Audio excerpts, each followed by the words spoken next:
அன்பார்ந்த இணையதள நேயர்களை மீண்டும் www.qcrc.in என்ற இணையதளத்திற்காக நியூஸ் தமிழ் செய்தி அறிக்கையில் உங்களை சந்திப்பதில் பெருமகிழ்ச்சி அடைகிறோம். இன்று 1 ஏப்ரல் 2009க்கான முக்கிய செய்திகளை தற்போது பார்க்கலாம். G20 மாநாட்டில் கலந்து கொள்வதற்காக பாரத பிரதமர் திரு மன்மோகன் சிங் அவர்கள் லண்டன் புறப்பட்டு சென்றிருப்பதாகவும், நாளை அவர் அமெரிக்க அதிபர் திரு பாரக் ஒபாமா அவர்களை சந்தித்து பேச இருப்பதாக லண்டனில் இருந்து தகவல்கள் வந்து கொண்டிருக்கின்றன. ஈழ தமிழ் நாட்டின் மீது இலங்கை ராணுவத்தினர் நடத்தும் போருக்கு சீன அரசாங்கம் வழங்கி வரும் ஆயுத உதவிகளை நிறுத்த கோரி தமிழ் ஈழ மக்களின் வாழ்வு உரிமை போராட்டத்தில் ஆதரவு வழங்க கோரியும் நார்வேயில் உள்ள சீன தூதரகம் முன்பு நேற்று கவன ஈர்ப்பு போராட்டம் நடந்ததாக நார்வேயில் இருந்து தகவல்கள் வந்து கொண்டிருக்கின்றன. பயங்கரவாதத்தை இந்தியாவும் பாகிஸ்தானும் இணைந்து முறியடிக்க வேண்டும் என்று பிரதமர் மன்மோகன் சிங் கூறியுள்ளது குறித்து தான் மிகுந்த அதிர்ச்சி அடைந்து உள்ளதாக பாரதிய ஜனதா கட்சியின் மூத்த தலைவரும் பிரதம வேட்பாளருமான எல் கே அத்வானி அவர்கள் கூறியதாக டெல்லியிலிருந்து தகவல்கள் வந்து கொண்டிருக்கின்றன. பாரதிய ஜனதா கட்சியின் இளம் தலைவர் திரு வருண்காந்தியை இரவோடு இரவாக எடா சிறைக்கு மாற்றப்பட்டுள்ளதாகவும், தாவூத் இப்ராஹிம் கூட்டாளிகள் 4 பேர் வருண்காந்தியை கொல்வதற்கு சதி திட்டம் தீட்டியிருப்பதாக லக்னோவிலிருந்து தகவல்கள் வந்து கொண்டிருக்கின்றன. இதற்கிடையில் சிவசேனா தலைவர் திரு பால் தக்கரே வெளியிட்டுள்ள ஒரு செய்தியில், வருண்காந்தியை கைது செய்ததன் மூலம் இந்துக்களுக்கு காங்கிரஸ் கட்சி ஒரு பயமுறுத்தலை ஏற்படுத்தியிருக்கிறது என்றும், இதை இந்து மக்கள் உணர வேண்டும் என்று செய்தி வெளியிட்டுள்ளதாக தகவல்கள் வந்து கொண்டிருக்கின்றன. சேது சமுத்திர திட்டத்தை விரைவாக நிறைவேற்ற வலியுறுத்தி திமுக கூட்டணி சார்பில் நடைபெற்ற உண்ணாவிரதம் நீதிமன்ற அவமதிப்பு செயல் என்று கூறி அதிமுக சார்பில் தாக்கல் செய்யப்பட்ட மனுவை இன்று உச்ச நீதிமன்றம் நிராகரித்து விட்டதாக டெல்லியிலிருந்து தகவல்கள் வந்து கொண்டிருக்கின்றன.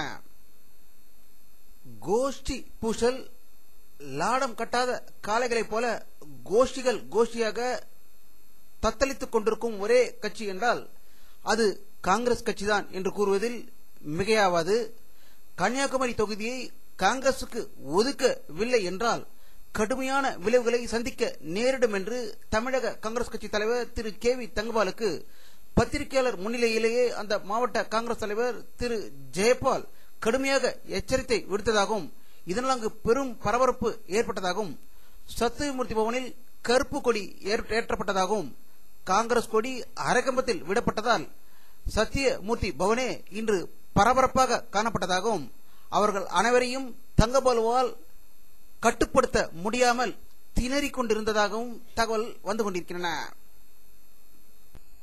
சிவகங்கை மாவட்ட எம்பியும் மத்திய உள்துறை அமைச்சருமான திரு ப. சிதம்பரம் அவருடைய மனைவி ஆகியோர் கூட்டாக சேர்ந்து சிவகங்கையில் 200 கோடி ரூபாய் அளவில் அரசு நிலத்தை கையகப்படுத்தி அதனை பத்திரப்பதிவு செய்திருப்பதாக ஒரு அதிர்ச்சிகர தகவல்கள் சிவகங்கையிலிருந்து வந்து கொண்டிருக்கிறது.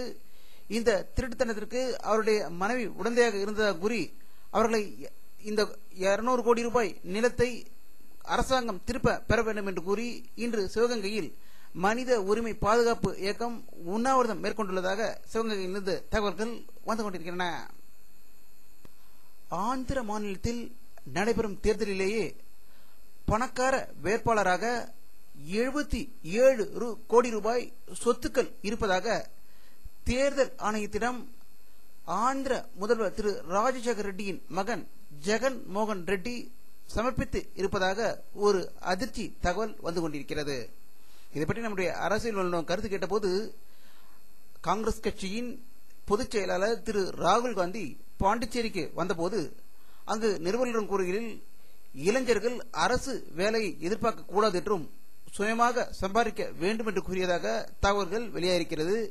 இவர் இதை சொல்லிவிட்டு ஏசி காரிலும் ஏசி விமானத்தில் ஏறி தன்னுடைய ஏசி வீட்டுக்கு சென்று ரொம்ப குளிர் காய்ந்து கொண்டிருப்பார்.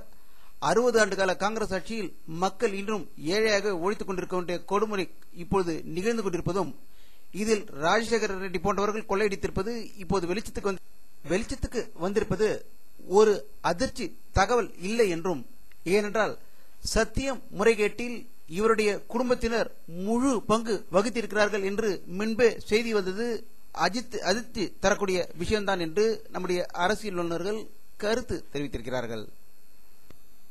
இந்திய விமானப்படை சார்பில் மிக முக்கியமான பிரமுகர்களுக்கு பயணம் செய்வதற்காக வாங்கப்பட்டுள்ள 3 அதிநவீன விமானங்களை ஜனாதிபதி பிரதிபா பட்டேல் இன்று தொடங்கி வைத்தார். இந்த விமானத்தில் முதல் முறையாக ஜனாதிபதி பிரதிபா பட்டேல் அசாம், அருணாச்சல பிரதேசத்துக்கு சுற்றுப்பயணத்துக்கு புறப்பட்டு சென்றுள்ளதாக டெல்லியிலிருந்து தகவல்கள் வந்து கொண்டிருக்கின்றன. உலகில் உள்ள 21 நாடுகளை சேர்ந்த 45 தமிழ் அறிஞர்கள் லண்டனில் ஒன்று கூடி இலங்கை தமிழர் பிரச்சினைக்கு உடனடியாக தீர்வு காணப்பட வேண்டும் என்று உலக நாடுகளை வலியுறுத்த போவதாக அந்த மாநாட்டில் தீர்மானம் நிறைவேற்றப்பட்டுள்ளதாக லண்டனில் இருந்து தகவல்கள் வந்து கொண்டிருக்கின்றன. அமெரிக்காவும் ரஷ்யாவும் தங்களிடம் உள்ள அணு ஆயுதத்தை குறைப்பதற்கான நடவடிக்கைகளில் இறங்க இருப்பதாக இரு நாட்டு அதிபர்களும் G20 மாநாட்டின் போது சந்தித்து பேசியதாக தகவல்கள் வந்து கொண்டிருக்கின்றன. லண்டனில் நடைபெறும் G20 மாநாட்டிற்கு உலக தலைவர்கள் கலந்து கொள்வதை எதிர்த்து அங்குள்ள அமைப்பு ஒன்று அவர்களுக்கு எதிராக கோஷமிட்டதாகவும், வேலைவாய்ப்பு, உலக பொருளாதார மந்தம் போன்றவற்றில் இந்த நாடுகள் ஒழுங்காக செயல்படவில்லை என்று அந்த தலைவர்களுக்கு எதிர்ப்பு தெரிவித்து போராட்டம் இன்றும் நடைபெற்றதாக லண்டனில் இருந்து தகவல்கள் வந்து கொண்டிருக்கின்றன. பாகிஸ்தானில் உள்ள பழங்குடியின மக்கள் வசிக்கும் பகுதியில் அமெரிக்க ஏவுகணை தாக்குதல் நடத்தியதில் 12 பேர் பலியானதாகவும் 15 பேர் காயமடைந்ததாக இஸ்லாமாபாத்திலிருந்து தகவல்கள் வந்து கொண்டிருக்கின்றன. இஸ்ரேலின் புதிய பிரதம மந்திரியாக நெட்டன்யாஹூ தேர்ந்தெடுக்கப்பட்டுள்ளார். அவர் பதவி பிரமாணம் எடுத்துக்கொண்டதாக இஸ்ரேலிலிருந்து தகவல்கள் வந்து கொண்டிருக்கின்றன. ஆஸ்திரேலியா நாட்டில் இன்று கடுமையாக மழை பெய்து கொண்டிருப்பதாகவும், இதனால் ஆயிரக்கணக்கானவர் மக்கள் பாதிக்கப்பட்டிருப்பதாகவும், இது இன்று பெய்த மழையின் அதிக அளவு 85 மில்லிமீட்டர் மழை அங்கு பெய்ததாகவும், இதற்கிடையில் ஆஸ்திரேலிய கடலில் இன்று பயங்கர நில நடுக்கம் ஏற்பட்டதாகவும், இது மத்திய 12 இந்திய நேரப்படி 12:30 மணி அளவில் ஏற்பட்டதால் இதனுடைய விளைவுகள் மற்றும் இதில் பாதிக்கப்பட்டவர் பற்றிய தகவல்கள் எதுவும் இன்னும் வரவில்லை என்று செய்திகள் வந்து கொண்டிருக்கின்றன.